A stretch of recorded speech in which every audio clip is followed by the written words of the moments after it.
Hello. Okusomane Charlene and Darius, it has been very adventurous. I've had the opportunity to call Nabo Bombi. Darius was my group leader. Kuba Omako Basoka.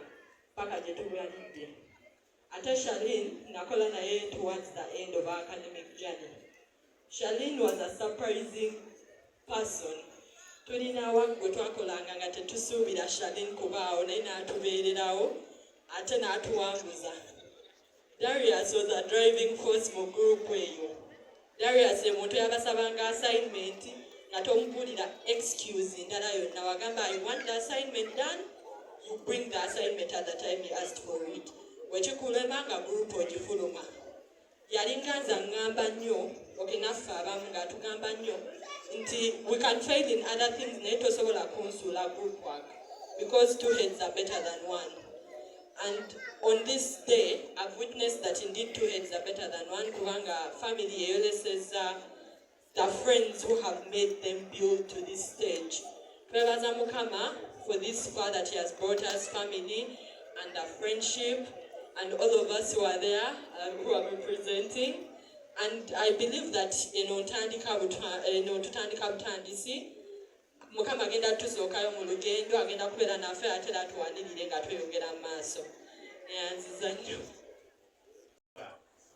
Njagala kutegeeza MC ku lulwe n'abamuddako banene nnyo. Gamba.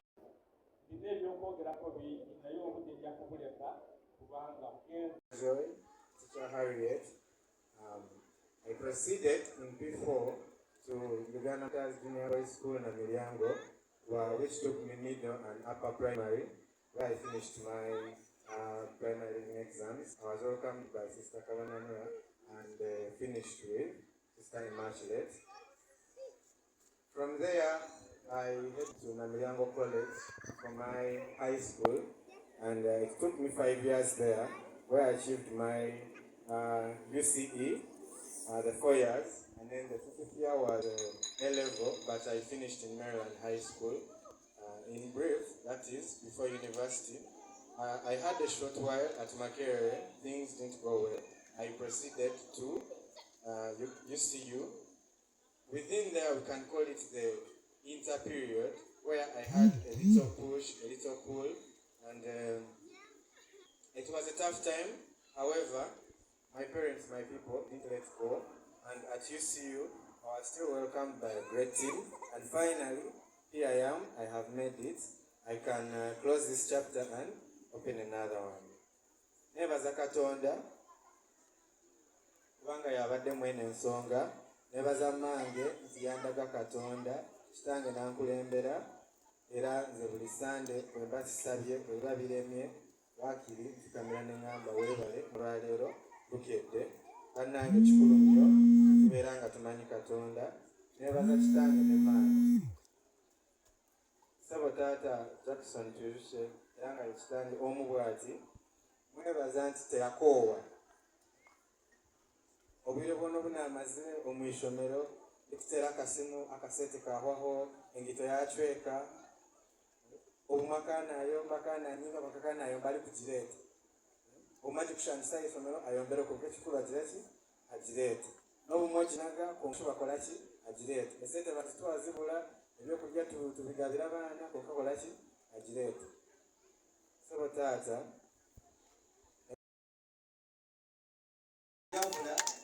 tukutwanga asooka emitwalo 3 mu nasale kijjukira paka ku miliyoni 4 n'emitwalo 970 ku UCU ate nga nakati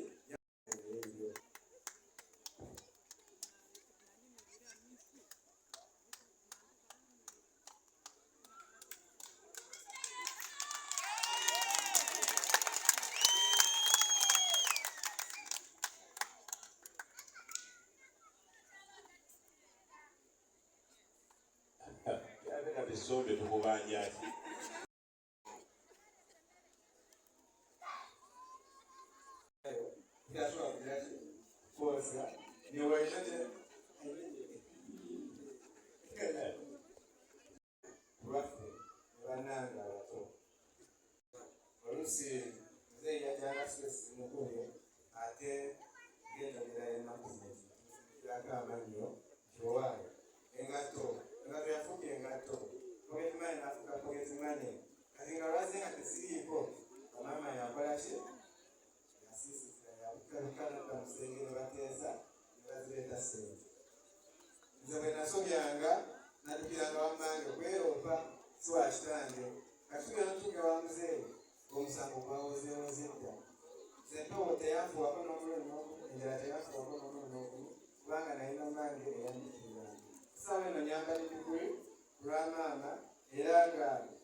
Mumale mujje muwadanye nese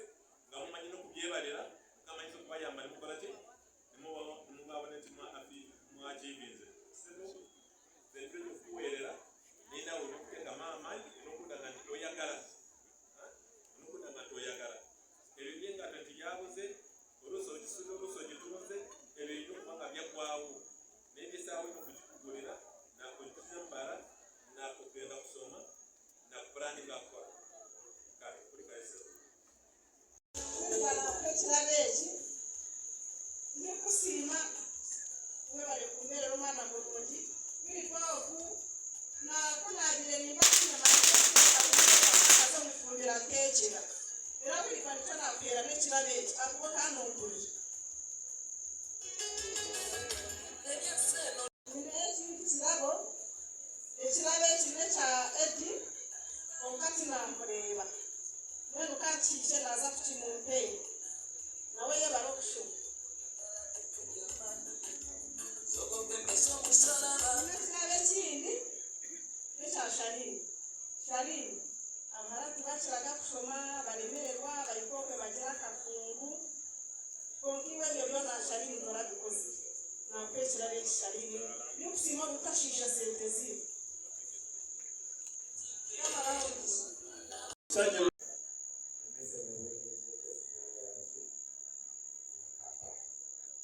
omwana ne bwakula n'amerenda nakukasa alongo ewanyina asigalaki mwana abazadde bagambye babagale bakwano bano naye nammwe mweweeyo olwaba batini mukole olwabawo ekizibu mugendeyo muzadde akubalekamu abasomesa bankuba makundi naye mangi osobola kugamba nti kalambira nalekakolaki akuba atekereza so abaana gye muli okusoma musome okuwulira abakulu muwulire era Mukama akyogera agamba nti wanga nnyoko n'ekitaawo ekitiibwa ennaku z'omu nsi anaazoogeranga kyogera lumi Uganda kubanga bwogenda ebuyamba okolaki oyambwa era abakiga wano tuli baki tuli bagenyi tusimbye amaka batwaniriza tukusa abaana neyansira neyanzige essaawa eno mba mu leve esooka ey'okusoma ngiramekako naye ssebo taata saababendobendo bananga ogenda omuntu ebinyuma nga tukulimasomesa era tebusoboka okubira ddala ng'omukyala n'omwana alobanyakiriza paka tetumalidde ewa Profesa Baron UCU olugendo lwonna lwebagenda basomesa okubakonako obukoonyi kiba kimala sirina bizibu byakubawa mu society eno bannange omukitabaawo ku lwomu era omuzungu y'omu agamba ayam because wende kubanga wemuli era nga weetuli kubanga wemuli wira because ebyo byonna babisomesa naye nga mazima amatuufu n'abataasoma babeera bakiraba society eno erimu abantu bangi okuviira ku neiba okuviira ddala ku kyalo okuviira ddala ku wabooda amugako owa takisi nebesimanyi nezomanyi mwena gye muli abagenyi abazze mwebale kugira tubeebaza era nange mbeebaza ddala team Sombe Supermarket, team Paris Corner, team 24/7 bannange munsomesezza ate kyenzijjamu zijjamu field yakukola zijjamu field yakukeera buli lunaku era nga ntuba naye ate temubeedde bantu babi lwakuba akadde kalabika nemibala tukulira akafaananyi singa mubadde kumpi mutokulira akafaananyi Sombe Supermarket tukozeemu okuva 2013 era nebaza kitange kyateekawo omulimu ogwo nange nfunyeemu ku mulimu ogwo najja sirina kyemmanyi ne banjigiriza okugira ddala nti kano kaveera size 15 eri Ntebe bakituulako wano bakolerawo kino oli supplier onani omukasitoma bannange ekyo kyekyokusomesera kyebayita experience mukimpadde kitange yateekawo omulimu naye ate nange omunkwatiddeko mbeebaza ddala yonna gye muli Paris Corner Sombe Supermarket 24/7 neyanziza neyanzeeye ate ng'era kunyisa kunyisa sijja kubamenya obulabula naye nabalabye mwazze ate era mwazze n'amaanyi mbeebaza nali nemerezwa babako bange bankwatako abantu bange bankwatako bakulu bange bankwatako abagadi balabyeko akawuti akomugabewaali bonabona walisati erezinalasilabyeko salongo akojino bonabona banesibabamalayo basaba munsonyi wentisikuogera kubanga Musoga Tiles jangu wano, Musoga Tiles jangu wano wendi.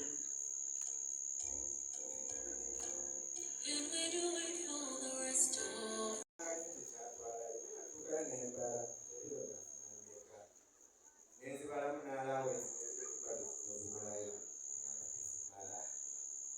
okumanya nga tezimala njagala saagala kufuna mulimu akalambo kano nkekulira nakatwale w'abakulu bange w'abazadde bange zangano obakiikirira taata obakiikirira saagala kufuuka mukozi njagala kufuuka mukozesa njagala kutondawo emirimu so sikukola kikuweebwa mulimu okutondawo emirimu sikibala sente zisakuza mutebire wabula mbala sente ezigenda okusasula abantu ezigenda okuyamba ku bantu ekibuga Mukono tekikulaakulanawo muwaliweka kikulaakulana olinebanno bwemba nina zesitula zizeeyo ekabaani era sizitwala nzikka mbaako ne bannange abamperekera olunaku olwaleero okutandika n'enkya n'olwejjo n'oluddako bannange okwaseeko muze kwagamba ddaala kigira obusobozi teekewo emirimu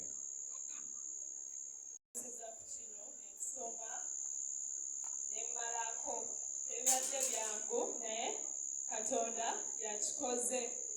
Nebaza bazadde bange abambeereddewo okutuusa kati. Mwebalire ddala. Kamba mbazeeko ku nkoofiira.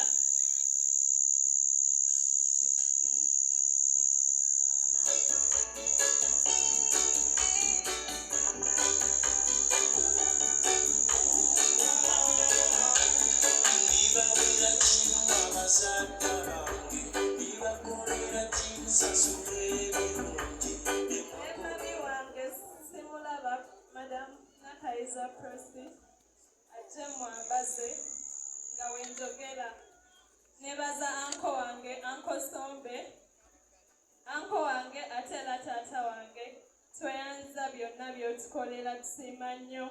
Nebaza ne anti Sombe, mwebale nnyo tubeererawo. Mukama abawe omukisa.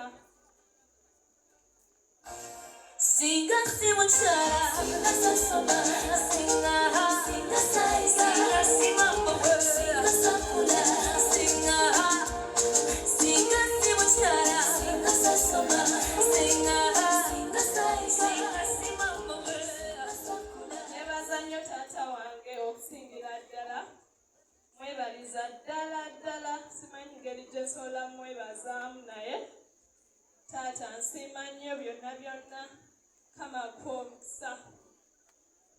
Taata you're my superhero wange. Nebaza nnyo abagenyi mwenna abazze mwebale kujja. Nebaza mikwano gyange abazze webali bangi mwebale kujja.